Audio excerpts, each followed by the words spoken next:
So, hey wow life, another video, another share guys, another POV.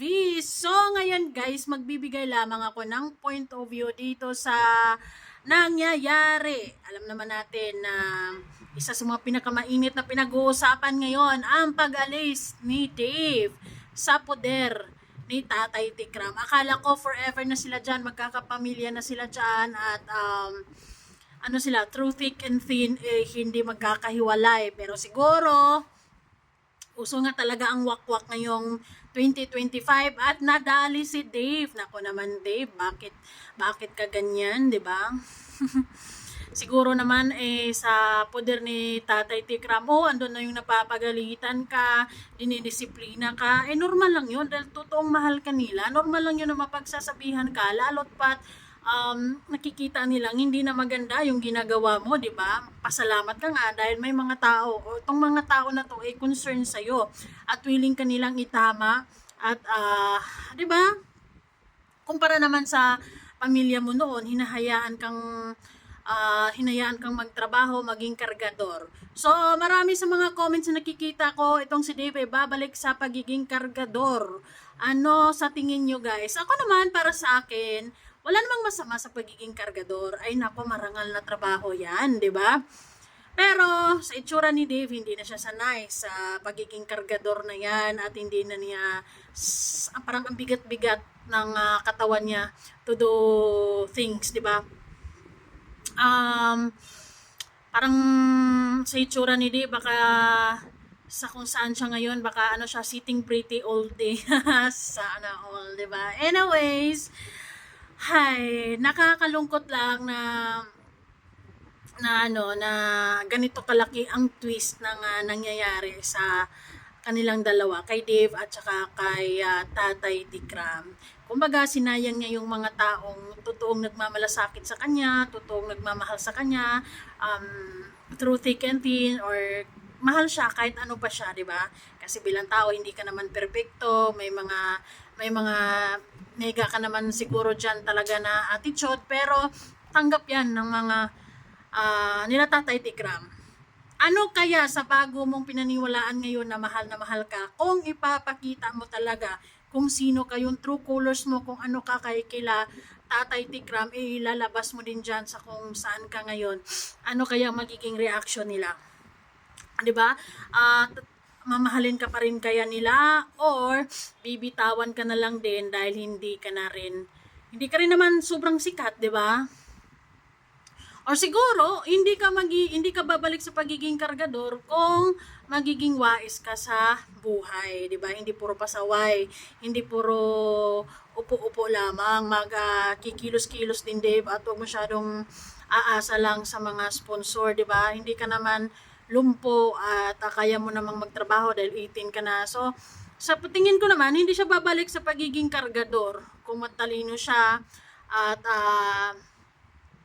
marami siyang pera, di ba? May mga nagbibigay sa kanya kung marunong siyang gumamit niyan, ninegosyo niya, kung paano niya papaikutin yung pera niya ngayon, hindi siya babalik sa pagiging kargador. Pero, kung magpapadala siya sa mga barkada niya, bisyo dito, bisyo dyan, or kung lalo na kung magiging babaero pa, ay nako, ano ka talaga dyan? Wala ka talagang future dyan, di ba?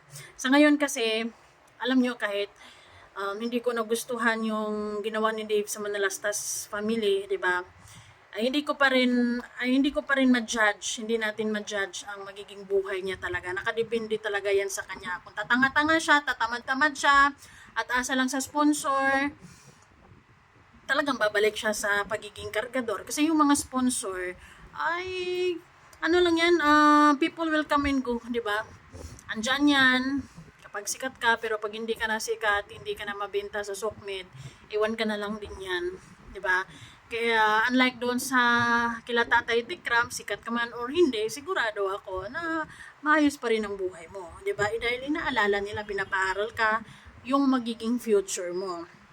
Pero sana, kung sino man yung taong pinaniwalaan mo na mahal ka, ay hindi mo rin abusuhin. Or like, maybe lesson learn na rin kung ano man ang mga pagkakamali mo sa kila Tatay Tikram at gawin mo lang maayos ang mga desisyon mo sa buhay para hindi ka babalik sa pagiging kargador, ano? Dave, siguro naman 18 ka naman na marunong ka nang magdesisyon para sa sarili mo. Wag puro hindi ka na bata, 'di ba? Wag masyadong pabebe dahil lalaki ka, 'di ba? Kaya ang lalaki dapat matibay, dapat hindi may sariling desisyon, 'di ba?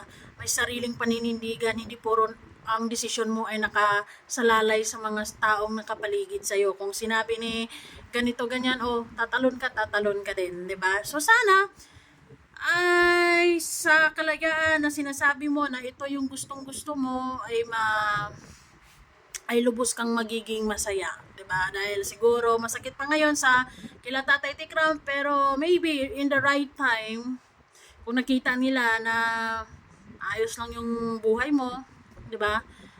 Eh sasaya din sila. Ngayon siguro nangangamba pa din sila dahil baka inisip nila na dahil lang sa mga taong nakapaligid sa iyo, na-influensyan ka lang, na-brainwash ka lang. Napakahina mong klaseng lalaki ka, 18 years old, tapos mabi-brainwash ka lang, di ba? Dapat meron ka ng sariling paninindigan, may sarili ka ng desisyon, at kung, di ba?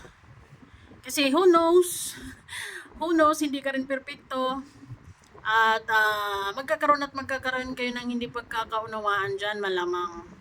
And then, hindi natin sure na yung mga tao na yan, dahil kailan mo lang din naman nakakasama, hindi like katulad ng kila Tatay Tikram na talagang, kumaga, bata ka pa andun ka na sa kanila. And then, nung lumaki na ulo mo, may lakas ka ng loob na naglayas ka. Pero sana kung gusto mo ng katahimikan or kalayaan, di ba kahit hindi masyadong perfecto yung samahan nyo sa loob ng pamamahay nyo dyan, sana nagpaalam ka ng maayos na Tatay Tikram, gusto ko pong or like, sana sinabi mo kay Tatay Tikram na magkondo ka, di ba? Titira ka sa isang condo or apartment, gusto mo manira mag-isa, gusto mo magdesisyon na mag-isa, gusto mo mamuhay mag-isa, gusto mo ng peaceful life, ganyan. Siguro mas maintindihan nila. Pero yung bigla-bigla ka na lang aalis, tapos ang dami-dami nyo pang mga sinasabing hindi maganda. But anyways, sana nasa mabuting mga tao. Pero baka isang araw, pag ilalabas mo yung true colors mo din, ligwak gano'n ka din. Sana talinuhan mo at